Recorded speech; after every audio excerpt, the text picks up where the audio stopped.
लगातार हमारी नजर बनी हुई है आज की बड़ी खबर पे। बंगाल की सियासत में आज सबसे बड़ा मोड़ है, उलटफेर इसे आप कह सकते हैं। मुकुल रॉय शिफ्ट हो रहे हैं, अब वापसी कर रहे हैं, घर वापसी कर रहे हैं टीएमसी में, और अब से थोड़ी देर में औपचारिक ऐलान भी हो सकता है। लगातार हम नजर बनाए हुए हैं, कोलकाता की जो सरगर्मियां हैं वो आपको दिखा रहे हैं, और ये तस्वीरें बहुत कुछ कहती हैं। ये तस्वीरें बहुत कुछ कहती हैं। देखिए, इस वक्त बंगाल की सियासत से इस वक्त की सबसे बड़ी खबर है, मुकुल रॉय टीएमसी दफ्तर पहुंचे हैं। थोड़ी देर में टीएमसी में शामिल होने जा रहे हैं मुकुल रॉय। इससे पहले दीदी के साथ बेहद करीबी मुकुल रॉय भले ही बीजेपी में चले गए, लेकिन आज ये जो मीटिंग है, जिस तरीके से घर वापसी हो रही है, वो बता रही है कि दिल की दूरियां एक दूसरे के लिए कम नहीं हुई, मान सम्मान उतना ही बना रहा। और यही वजह है कि आज देखिए किस कदर हालात बदले हैं और मुकुल रॉय घर वापसी कर रहे हैं, टीएमसी में जा रहे हैं।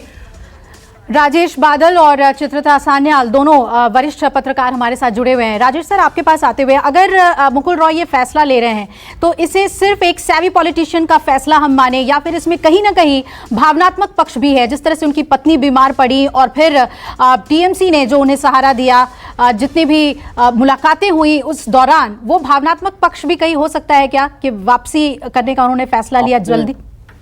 अभिलाषा, आपने बिल्कुल ठीक बात कही है। मुकुल रॉय के परिवार का ममता बनर्जी के परिवार के साथ वर्षों से एक भावनात्मक रिश्ता रहा है, निकट का रिश्ता रहा है, और यही कारण था कि ममता बनर्जी ने जब तृणमूल कांग्रेस का विस्तार करने का योजना बीच में बनाई थी, तो केंद्र में भेजने का फैसला भी ममता बनर्जी का यही था कि मुकुल रॉय को राष्ट्रीय स्तर पर स्थापित किया जाए, जब दिनेश त्रिवेदी नहीं रहे थे। एक कारण तो ये था, और अभी भी जो मेरी जितनी जानकारी है कि अब वो एक नए खून को आगे बढ़ाना चाहते हैं। मुकुल रॉय के बेटे को और ममता बनर्जी के भतीजे अभिषेक, ये दोनों मिलके बंगाल की कमान संभालेंगे। और जहां तक मेरी जितनी जानकारी है कि जो ममता बनर्जी की मुकुल रॉय से बात हुई है, उसमें वो दो बातें निकल के आई हैं। एक तो तृणमूल कांग्रेस मुकुल रॉय के नेतृत्व में बिहार, उड़ीसा और नॉर्थ ईस्ट में अपना विस्तार करने की काम करेगी, और दूसरा मुकुल रॉय को एक अतिरिक्त जिम्मेदारी दी जा रही है कि समान विचारधारा वाले दलों को, उनके नेताओं को एक प्लेटफॉर्म पे, एक मंच पे, एक माध्यम पर, एक फोरम पे लाया जाए और प्रतिपक्ष की एकता को मजबूत किया जाए। क्योंकि ममता बनर्जी ने बंगाल में जिस तरह से अभी भारतीय जनता पार्टी के साथ किला लड़ाया है, उससे ममता बनर्जी की साख और उनका जो संघर्ष की, उनका जो जुझारूपन है, वो दोनों ही प्रतिपक्ष में प्रतिष्ठित हुआ है। तो मुकुल रॉय उसके ममता बनर्जी के लिए अब आने वाले दिनों में एक बहुत बड़े सिपाहसालार साबित हो सकते हैं। जी बिल्कुल बिल्कुल। और देखिए, तस्वीरें जो हैं कोलकाता की आप तक हम पहुंचा रहे हैं, टीएमसी दफ्तर वो पहुंच गए हैं। मनोज मेरे सहयोगी लगातार नजर बनाए हुए हैं। मनोज, अभी क्या चल रहा है वहां पर? कुछ अंदर से खबर सामने आ रही है? कितने देर की बैठक है ये? कब तक औपचारिक ऐलान होगा? क्या अंदर चल रहा है?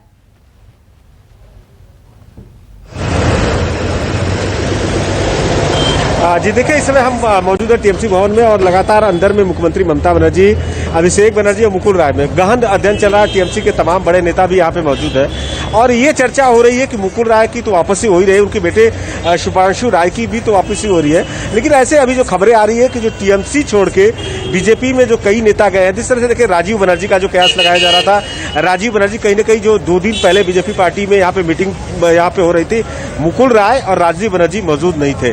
और इनके साथ यही भी बड़ी बात सामने यहाँ पे आ रही है कि ऐसे जो बीजेपी के जो सिंबल पे तमाम जो बीजेपी के विधायक बने हैं, उत्तर 24 परगना हो या हुगली हो, तमाम जगह के जो यहाँ नेता है वो भी संपर्क में है। और जिस तरह से देखे कि 2 दिन पहले अभिषेक बनर्जी ने इस बात का इशारा भी किया था कि जो बीजेपी के जो टीएमसी से बीजेपी में गए हैं, उनकी वापसी तो नहीं, लेकिन जो बीजेपी में भी है उनका भी यहाँ पे कहीं ना कहीं है। इन सब विषय में गहन चर्चा हो रही है, क्योंकि मुकुल रॉय देखे ऐसे है नेता है, क्योंकि मुख्यमंत्री ममता बनर्जी जब टीएमसी पार्टी बनाई थी तो करीबन इनसे 4 से 5 जो नेता थे उनके साथ शुरुआती दौर से है। और इस चीज को मुख्यमंत्री ममता बनर्जी के चुनाव परिणाम आने के बाद, देखिए विधानसभा चुनाव आया था, उसके बाद उनके बेटे जैसे शुभांशु राय का फेसबुक पे लिखना उनके कहीं ना कहीं इस चीज का संदेश देने लगा था। और जिस तरह से मुकुल राय की जब पत्नी का तबीयत खराब था और अभिषेक बनर्जी के जाके मिलना, तो साफ तौर पर पश्चिम बंगाल के राजनीति में कहीं ना कहीं एक अलग परिवर्तन दिखने लगा था। और जिस तरह से देखिए यहाँ पे 2 दिन पहले यहाँ पे सौगत राय ने साफ तौर पर कहा था कि जितने टीएमसी से नेता बीजेपी में गए हैं, कहीं ना कहीं मुख्यमंत्री ममता बनर्जी पे कटाक्ष किए,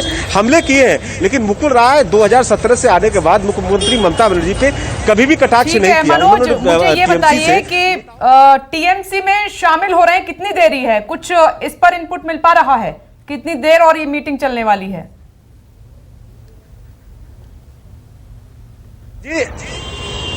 जी करीबन देखिए अंदाज लगाया जा रहा है कि आधा घंटा से 45 मिनट के अंदर में देखिए इस समय मौजूद है। लगातार यहाँ पे जो टीएमसी के गेट को बाहर से बैरिकेड कर दिया गया है, पुलिस प्रशासन के लोग यहाँ पे मौजूद हैं और अंदर में ही मीटिंग चल रही है। आधा घंटा से 45 मिनट के अंदर में ये बात का पता चल पाएगा कि मुकुल राय के साथ साथ कितने लोग ज्वाइन कर रहे हैं और ये ज्वाइनिंग की तारीख कब क्या हो रही है, या आज ज्वाइन कर रहे हैं या किस तरह का है। तो इस सब विषयों पे चर्चा हो रही है और लगातार यहाँ पे देखिए जो टीएमसी के जो समर्थक है वो पहुंच रहे हैं। कहीं ना कहीं हलचल तेज हो गई है, लोगों को इस तरह की मुकुल राय का वापसी आना टीएमसी में, क्योंकि नेशनल जो यहाँ पे मुकुल राय है दिल्ली की राजनीति भली भांति जाते हैं उसके लिए मजबूत होगा। तो इससे कयास लगाया जा रहा है करीबन आधा घंटा आप बता रहे हैं टीएमसी के कार्यकर्ताओं का जुटना वहां पर शुरू हो गया है, हलचल काफी तेज हो गई है, मुलाकात लंबी है, इस वक्त हो रही है। चित्रिता जी, जो मेरे सहयोगी मनोज बात उठा रहे हैं कि ये अकेले मात्र मुकुल रॉय उनके बेटे नहीं है, ये लिस्ट लंबी हो सकती है, घर वापसी की शुरुआत हो सकती है। ये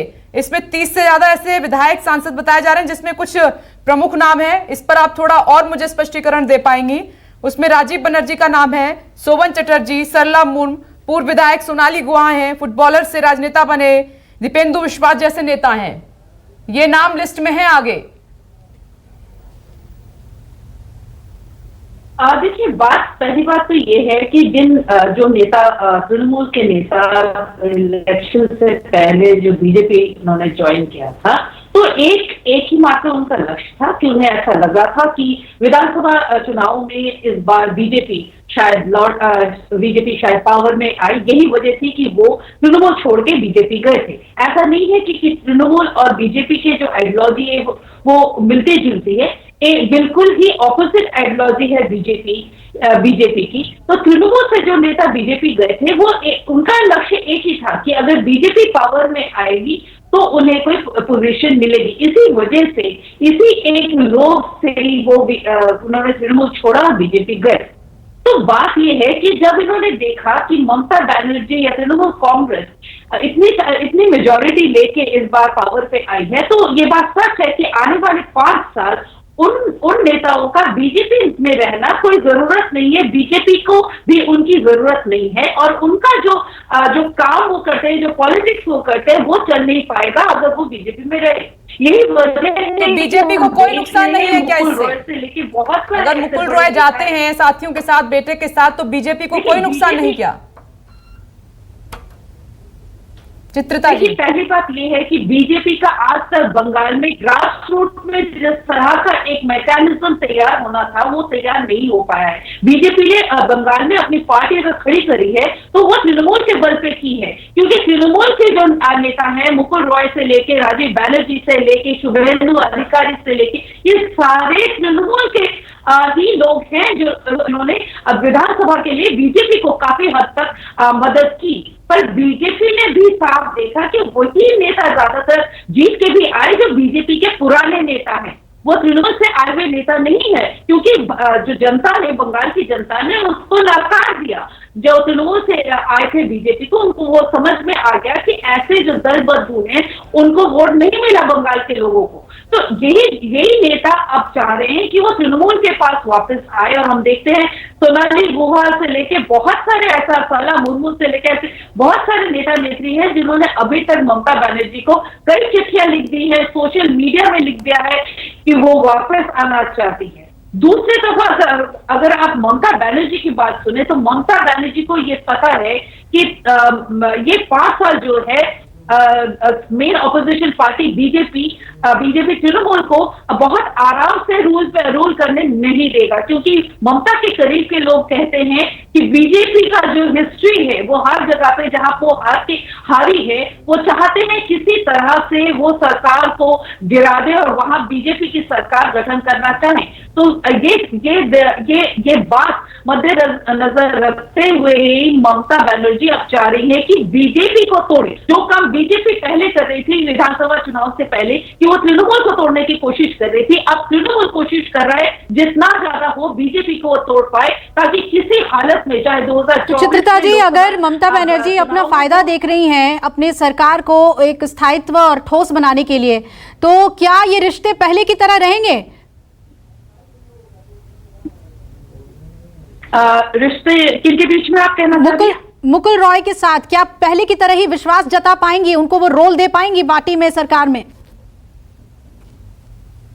देखिए, बात सच है कि आज मुकुल रॉय को ममता बनर्जी की जरूरत है, ममता बनर्जी को मुकुल रॉय की जरूरत नहीं है। ममता बनर्जी ने दिखा दिया कि मुकुल रॉय के जैसे एक ऐसे नेता जो राइट हैंड मैन थे ममता बनर्जी के लिए, और ये जाना जाता था कि तृणमूल को अगर बूथ तक जो पहचानता है, बूथ तक जो तृणमूल के सपोर्टर्स को लेके जा सकता है, वो है मुकुल रॉय। पर मुकुल रॉय ने जब ऑपोजिशन पार्टी बीजेपी को मदद की और बीजेपी में जाके उन्होंने बीजेपी में चले गए, उसके बावजूद ममता बनर्जी 200 से ऊपर सीट लेके आई है।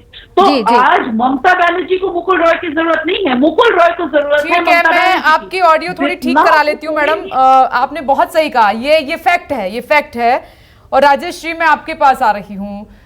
राजेश जी, ये क्या बीजेपी पहले ही नुकसान फायदा ये सब कैलकुलेशन करके बैठ जाती है, उसके बाद जो होना है होने देती है? जैसे मुकुल रॉय के लिए हुआ है, शुभेंदु अधिकारी का कद वो अभी आए और इतना बढ़ गया। मुकुल रॉय 2017 से साथ थे तो उनका कद उस लेवल पे नहीं बढ़ा, ना इमोशनली टच था, ना उस तरीके से था। तो क्या ये कैलकुलेशन बीजेपी की तरफ से पहले ही हो जाता है क्या?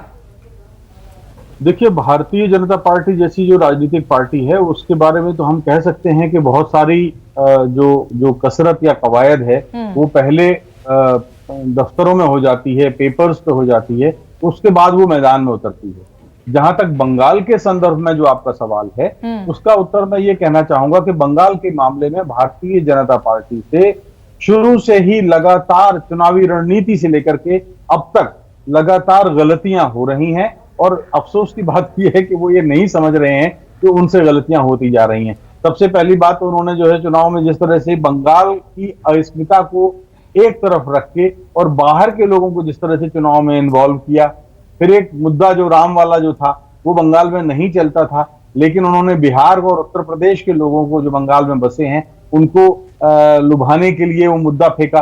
तो उससे वो बंगाल से एक खास किस्म का जो ग्रास रूट पर एक कनेक्ट होना चाहिए था वो भारतीय जनता पार्टी के साथ नहीं हो पाया। दूसरी चीज, मुकुल रॉय बहुत जमीनी नेता हैं, और जैसे कि अभी राजीव बता रहे थे, मैं इस बात से सहमत हूं। मैं गया हूं बंगाल, वहां के चुनाव कवर किए हैं। मुकुल रॉय का बूथ तक संपर्क है। भारतीय जनता पार्टी अगर चाहती तो मुकुल रॉय के इस प्रतिभा का इस्तेमाल कर सकती थी, इस नेटवर्क का इस्तेमाल कर सकती थी, लेकिन जैसे ही उन्होंने शुभेंदु अधिकारी को आगे बढ़ाया उससे मुकुल रॉय को झटका लगा, क्योंकि अब उनकी उम्र हो रही है, दूसरी पीढ़ी को भी अपने बेटे का भविष्य भी उन्हें सुरक्षित करना है। तो जब वो जो राष्ट्रीय स्तर पर उभरने की सोच रहे थे तो उनको वापस विधानसभा भेज दिया गया। तब उन्हें लगा कि नहीं, एक बेटा ऑलरेडी स्टेट की पॉलिटिक्स में है तो उनको तो नेशनल लेवल पर ले जाना था, और जो शायद उनसे मेरी जो खबर है वादा भी किया गया था कि आपको केंद्रीय राजनीति में केंद्रीय मंत्री पद सौंपा जाएगा। ये लेकिन राजेश सर, एक और इम्पोर्टेंट, बहुत ही इंपॉर्टेंट एस्पेक्ट है, जब 2017 में वो आए थे बीजेपी में तो ये कहा जा रहा था कि एक जो करप्शन के चार्जेस उनके ऊपर लगे हैं, नादा शादा केसेस की अगर हम बात करें, स्कैम की बात करें, तो उन्होंने शेल्टर लिया बीजेपी में। लेकिन क्या अब बीजेपी अनकंफर्टेबल हो रही थी? क्योंकि जैसे ही जांच की बात सामने आई तो ये लगातार सवाल उठ रहे थे कि मुकुल रॉय और शुभेंदु अधिकारी के ऊपर जांच क्यों नहीं बिठाई जा रही है। ये जो तमाम बातें थी, क्या इससे पार्टी अनकंफर्टेबल हो रही थी, बीजेपी अनकंफर्टेबल हो रही थी? ये तो बिल्कुल यकीनन भारतीय जनता पार्टी में स्थानीय स्तर पर यह बात बिल्कुल पूछी जा रही है, और जिलों जिलों में जो दिलीप घोष और उनके जो जिला अध्यक्ष हैं, वो मुझे याद है कि जब इस तरह की आप कह सकते हैं कि पार्टी के अंदर जो चर्चा थी वो हो गई थी कि जो लोग बाहर से दूसरी पार्टियों से आ रहे हैं उनके आने के साथ ही उन मामलों का क्या होता है जो उन पर पार्टी ज्वाइन करने के पहले लगाए जाते हैं, और जब उन मामलों को ताक में रख दिया जाता है तो फिर इसका अर्थ ये लगाया जाता है कि इन लोगों को पार्टी में लाने के लिए ही ये मामले बनाए गए थे। तो मैं ये, जैसे मैंने अभी कहा ना, कि भारतीय जनता पार्टी ने बंगाल के मामले में कदम कदम पर गलती की है। उसने गए थे दुबे जी चौबे बनने के लिए, ना चौबे बने ना छब्बे बने। उनको भारतीय जनता पार्टी भी अपना काम नहीं कर पाई। भारतीय जनता पार्टी के अपने संगठन में भी किरकिरी हुई कि बाहरी नेता भी अब छोड़ के जा रहे हैं। एक तरफ तो उन्होंने अपने भरोसे के लोगों को, अपने ट्रस्टेड कार्डर को उन्होंने उपेक्षा किया, और दूसरी तरफ जो बाहर से आए वो भी उनसे खुश नहीं है। तो भारतीय जनता पार्टी की स्थिति बड़ी दुविधा भरी हो गई है।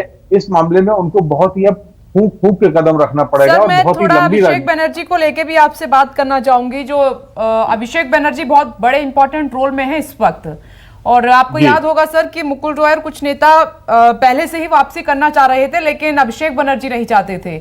उन्होंने ये सोचा कि बाद में तय करेंगे कि हमारी पार्टी के साथ किसने विश्वासघात किया है और किसने नहीं किया है, उसके बाद हम लेंगे नेताओं को। और अभी भी यही है, वो जज कर रहे हैं और लिस्ट लंबी है, और वो कह रही हैं चाहेंगे तब होगा ऐसा।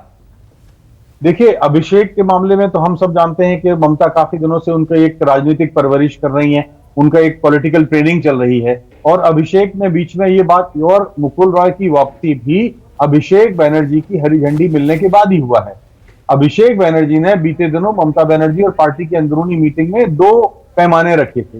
एक पैमाना यह था कि पार्टी के से छोड़ के गए वो लोग हैं, एक कैटेगरी उनकी है जिन्होंने जाने के बाद भी टीएमसी की खुलकर आलोचना नहीं की, ममता बनर्जी को बहुत ही क्रिटिसाइज नहीं किया। मुकुल रॉय उस श्रेणी के आते हैं। लेकिन कुछ नेता ऐसे भी हैं जिन्होंने टीएमसी छोड़ते ही उन्होंने ममता बनर्जी पर और टीएमसी पर, जिस पार्टी से वो निकल के गए हैं, जिस पार्टी से उन्होंने वो प्लेटफॉर्म हासिल किया है कि दूसरी पार्टी उनको उनका पोचिंग या उनकी शिकार कर ले, वो उनको जो है ध्यान रखते हुए उस पर जिस तरह से बेरहमी से हमले बोले हैं। मुझे, हम लोगों ने देखा है कि बंगाल के चुनाव में पार्टी से निकल के गए, टीएमसी से निकल के गए लोगों ने बहुत ही अजीबोगरीब आरोप ममता बनर्जी पे लगाए हैं, जो राजनीतिक मैच्योरिटी की निशानी नहीं है। तो अभिषेक बनर्जी ने यह बात कही थी कि ऐसे लोग जो सॉफ्ट लाइनर हैं, जिन्होंने पार्टी छोड़ने के बाद भी ममता बनर्जी या अपनी मूल पार्टी मां पार्टी की आलोचना नहीं की, उनको वापस लेने में कोई एतराज नहीं है। लेकिन जो हार्ड लाइनर हैं, उनके बारे में सोचा जाएगा। आपको याद होगा कि पिछले दिनों तृणमूल कांग्रेस के नेता सौगत राय ने भी यही बात कमोबेश दोहराई थी पार्टी की मीटिंग के बाद, कि हम ऐसे लोगों को जिन्होंने ममता बनर्जी के सम्मान की रक्षा की है, पार्टी के सम्मान की रक्षा की है, उनकी वापसी में कोई हर्ज नहीं। बिल्कुल राजेश सर, कुल मिलाकर ये विन विन सिचुएशन है टीएमसी के लिए। एक तरफ अभिषेक बनर्जी बहुत ही सकारात्मक रोल में पार्टी की ओर से नजर आ रहे हैं, सभी की वापसी में एक सूत्रधार बने हुए हैं, और दूसरी तरफ मुकुल रॉय, पुराना चेहरा पार्टी का, सबसे विश्वसनीय नाम, वो वापसी कर रहा है। इस पर लगातार हमारी नजर बनी रहेगी। एक छोटा नमस्कार, मैं हूं मानक गुप्ता।